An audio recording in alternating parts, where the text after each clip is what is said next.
I guess, brother, the reason I want to do this is because you've meant so much to me. And That's gracious of you. Well, it's true, and it's because I've told your story so often to so many people. I want to make sure that it's documented for posterity so that I can share you with the people who mean a lot to me. So we only passed for 65, so 1/30th of my life we were together. There's no one in my life who has had the effect on me that you did. Mm. You know, so I think about that all the time. Mm-hmm. If you talk to any of my friends and my colleagues at all, you are as much in my life today as you were in the early 1960s. What was it that drew me so close to you, that you have guided me in my darkest days and in my brightest days? I mean, I don't think of you just when I'm upset or when I'm happy. I think of you constantly in my presence. I told you and Mother Teresa's photograph, you're right there in my life every day. That intensity is just incalculable. I had a father, I had a mother, I had aunts and uncles. No one has affected me like you have. What is that in you? Andy, there must be something in you too. First of all, I'm not sure that I did a lot differently with you than I did with most of the other students.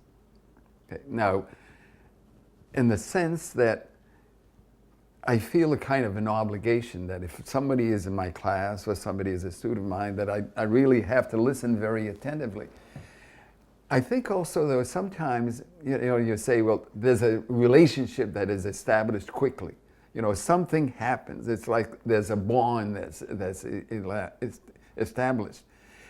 And then also, your dad died while you were in school. That also affected me because I sensed that in some way you had lost somebody important. So how do you replace somebody important? You know, what can you do? You know, you can't replace a dad, but what can you do to fill some of the void? You know, but also I really don't know. You're a very sensitive person.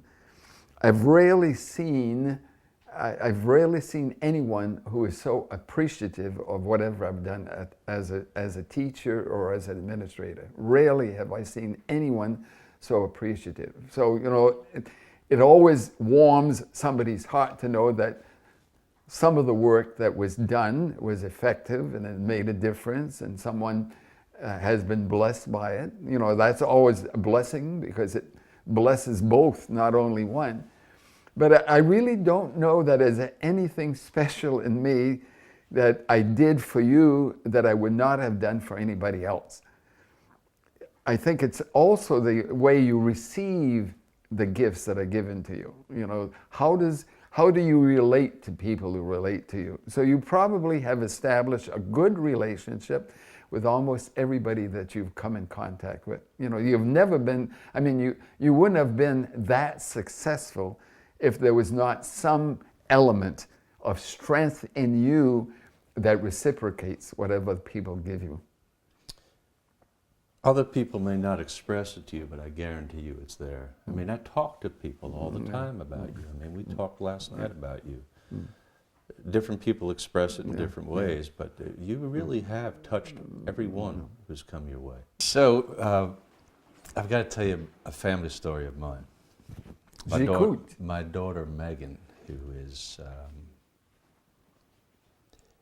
the social dogma teachings of the church sort of got close to her, but didn't get all the way through. She was more into credit cards and that sort of thing, but she's a wonderful child. And one Christmas when she had pushed a little bit too much, we all sat down at Christmas for dinner.